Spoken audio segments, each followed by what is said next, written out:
ഇന്ന് നിഫ്റ്റിയിൽ 9,000 രൂപയ്ക്ക് മേലെ പ്രോഫിറ്റ് ബുക്ക് ചെയ്ത ഒരു ട്രേഡിന്റെ ബ്രേക്ക് ഡൗൺ ആണ് ഇന്ന് കാണിക്കാൻ പോകുന്നത്.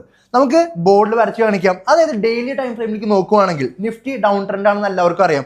ഡൗൺ ട്രെൻഡ് എങ്ങനെ ഫോം ചെയ്യുക? താഴേക്ക് ഒരു ലോ ക്രിയേറ്റ് ചെയ്യുന്നു, പ്രൈസ് വീണ്ടും മേലേക്ക് ഒരു പുൾ ബാക്കിന് ശേഷം പ്രൈസ് താഴേക്ക് മൂവ് ചെയ്യുന്നു. അപ്പോൾ ഇവിടെ സംഭവിച്ചേക്കുന്നു, ആ സ്ട്രക്ചർ ബ്രേക്ക് ചെയ്യുന്നു.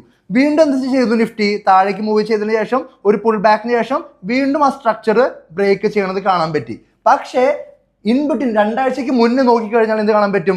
പ്രൈസ് ഈ ലെവലിന് മേലെ ഹോൾഡ് ചെയ്യണത് കാണാൻ പറ്റി. അപ്പൊ സ്വാഭാവികമായിട്ടും എന്താണ്, പ്രൈസ് വീണ്ടും ആ ലെവലിന് മേലേക്ക് പോകുന്ന സമയത്ത് ഒരു ഫർദർ ബൈയിങ് ഏരിയ അല്ലെങ്കിൽ ബൈയിങ് ആക്ടിവിറ്റി നടക്കാൻ സാധ്യത ഉണ്ടെന്നുള്ളൊരു ഹോപ്പ് തന്നു. പക്ഷേ ഡെഡ് കാറ്റ് ബൗൺസ് എന്ന് പറഞ്ഞ തിയറി പ്രകാരം തന്നെ പ്രൈസ് അധികം തന്നെ സസ്റ്റെയിൻ ചെയ്തില്ല. പ്രൈസ് വീണ്ടും താഴേക്ക് മൂവ് ചെയ്യണമെന്നാണ് കാണാൻ പറ്റിയേക്കുന്നത്. വീണ്ടും കഴിഞ്ഞ 25 നോക്കുവാണെങ്കിൽ നിഫ്റ്റി കാണാൻ പറ്റി നല്ല ബുള്ളിഷ് ആയിട്ടുള്ള സ്ട്രോങ് ക്യാൻഡിൽ ഫോം ചെയ്ത് തന്ന് അന്ന് എന്ത് സംഭവിച്ചു?